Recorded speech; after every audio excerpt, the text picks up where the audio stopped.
Tony Bhatt. Welcome to this special chat, which is part of ET Future of Jobs Summit on the skills and jobs that will shape tomorrow. Martin Parker, Professor of Organization Studies, Bristol University, wrote a piece in The Guardian in 2018. It was titled, "Why We Should Bulldoze the Business School." In it, he wrote, and I quote, "Business schools have huge influence, yet they're also widely regarded to be intellectually fraudulent places, fostering a culture of short-termism and greed."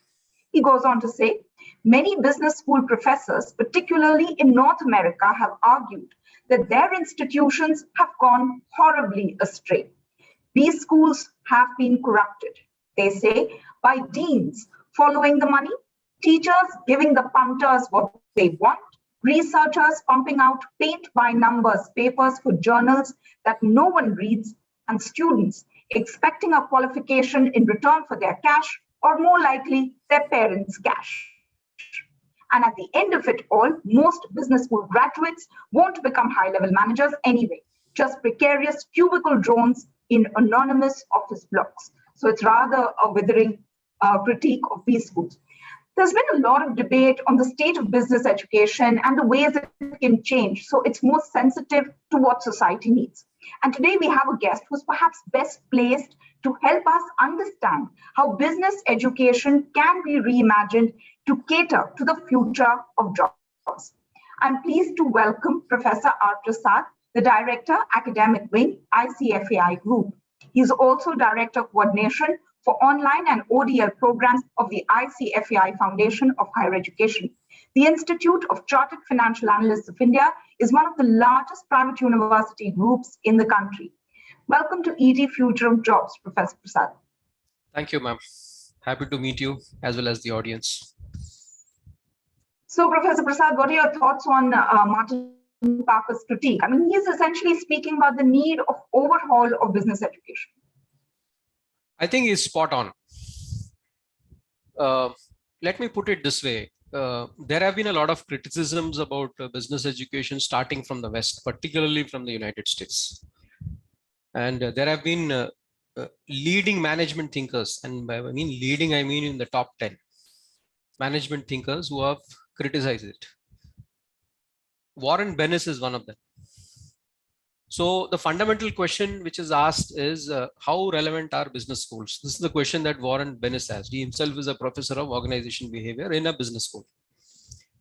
Another famous professor who's asked these questions is Henry Mintzberg from the McGill School. He has also asked similar questions. Now, McGill in the second half of the last decade, he wrote about 3 pieces of literature. And it is shocking to read what he writes. So the first set, these are all empirical evidence gathered by McGill. What he said is that CEOs who are MBAs have done more damage. So the first study, which was done in 2000s, it showed that 14 out of 19 businesses built by CEOs who are Harvard MBAs, they failed. Okay, these are all what I would call, clusters of evidence. We can't generalize with that, but I am just trying to highlight the point. The second, which was published somewhere in the beginning of the decade, it examined the performance of about 444 organizations where CEOs were celebrated on business magazines covers. They are like heroes, CEOs of, even today that culture continues. What he did was that he measured the decline of these businesses. They performed well, but later they dipped in their performance. So he measured that dip. And he found that this dip was more dramatic for businesses headed by MBAs. Okay, so this is the second. The third study, and this was a far larger study of about 5,000 plus CEOs in major US corporations. And what he found in that is that in order to boost earnings, these CEOs go for short-term strategic expedience, precisely what you were mentioning. So if you put all these 3 together, there seems to be a challenge there. We cannot write off what has been mentioned as criticism of these schools. Now, coming back to how it has evolved, there has been literature on this. There have been people who have done research on this. So the first thing that they say is that up till the late 1950s, it was all practice-oriented business schools in the West. And in the late, in the 1950s, immediately after the second war, there were a foundation, like Ford Foundation, one of them. So they suggested that there must be theoretical moorings to business. Right. And they started funding research. So that culture continued till the late 90s when this question started coming, and it became such a thing that most of the work done was oriented towards research. So the balance between research and practice tilted a lot in favor of research. So what you are saying in terms of what is published is not of much value to society is because the incentive system was driven that way. If you take India too, if you look at how accreditations, assessments, rankings are done, there's quite a bit of marks for research. So what happens? Obviously, institutions will go for it because they want accreditations. So if you put an incentive system like that, then you'll get a lot of publications, perhaps also in those Scopus Index or Web of Science ones. But the quality in terms of how it's going to be useful, it may be academically extremely sound, very rigorous, which is what many of these publications look at.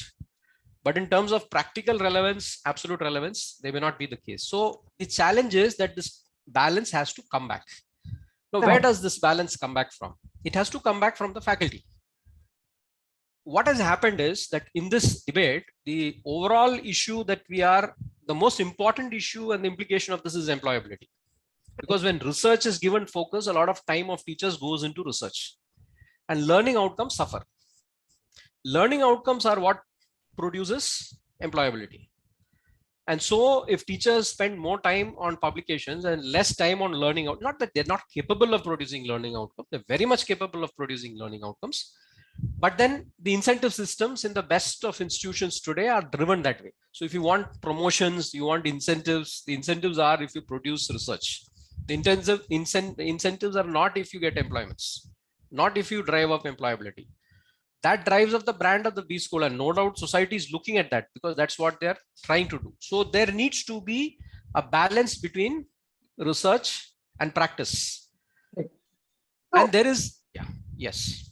In this context, you set up the online MBA program of the ICFAI Foundation of Higher Education, and which also led to the creation of micro-learning content with case methodology for the purpose. So it kind of filled a gap. When you look at B schools or B school education in India right now, what are the gaps you would say that need to be filled? Maybe in curriculum, maybe in delivery, perhaps context, to prepare students with relevant education, say for the next 10, 20 years, that meets also the demand of industry. Yeah. So what are the gaps that you see currently in India, in Indian business school education? And how do we go about if those gaps exist? So, the way you did it at your institute, you saw a gap, that there was a gap and we could fill it with online education. So how is it that we go about doing it? What are the gaps and how can we fill them? So here it is important to look at the macro picture because India is a very large country. India is the largest provider of management education in the world. There are 3,000 plus business schools as per the AICT website. And as per the last All India survey for higher education, there are about close to 6 lakh MBAs inside the higher education system. Wow. The AICT portal itself reports close to 3 to 4 lakhs. So it's a huge system. Now, if you take the type of institutions and if you take a look at the NIRF rankings, NIRF has ranked only 75 of them, though they would have got a lot more applications. So that itself is very telling. Yeah. And if you look at the rank of 75, if you go past 20, the placement rate and the average salary starts dipping. Now that is not actually the challenge. The challenge is India is a very vast country and the needs are very different. So if everyone is taught to be like an IIM or everyone desires to be an IIM, it won't work out. The local B school is expected to take care of local needs. India's needs are very vast, and at all places you need innovation. You don't need innovation only at the high salary levels. You need innovation everywhere. Right. So the local business schools, the regional business schools, the national business schools, the global national business schools, all of them need to play different roles. And it is up to the founders and the institution to decide where they are. And I think people are practical enough to know where they stand. So if their vision and their agenda is set based on what they need to do as an institution, call it vision, mission, goals, strategies that they need to set, I think the first place is there.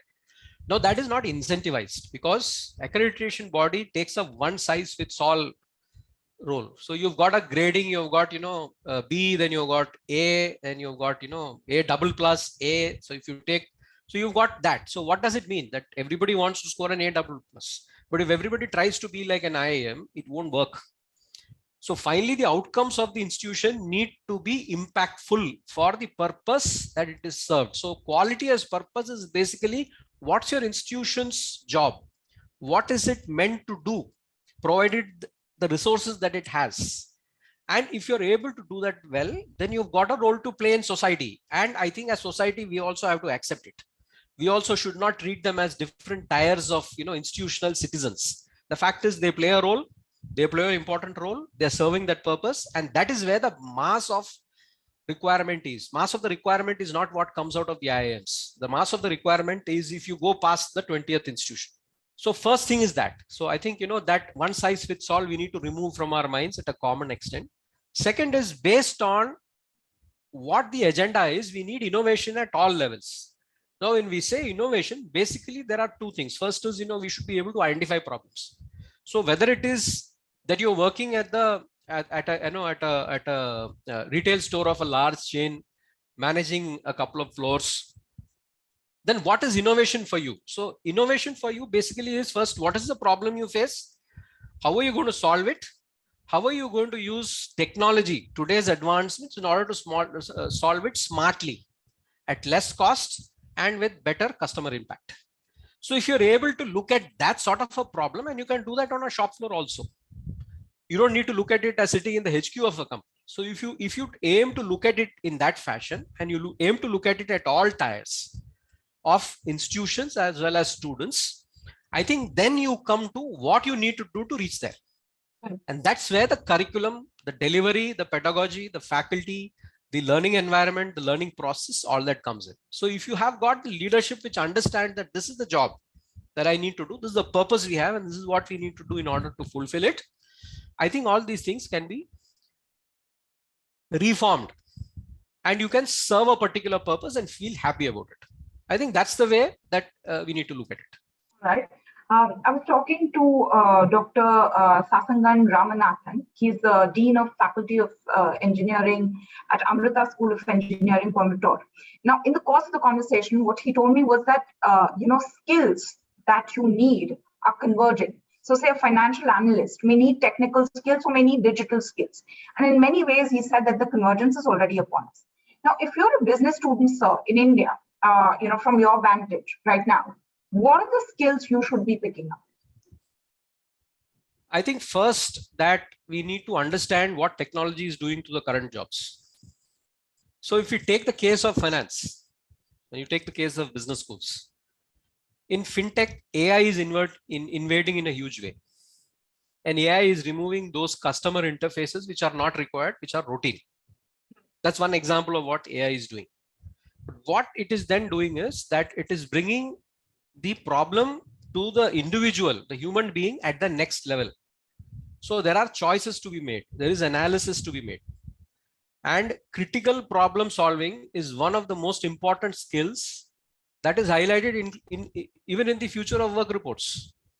So if you take critical problem solving, analysis, then you need to have the capability to do that.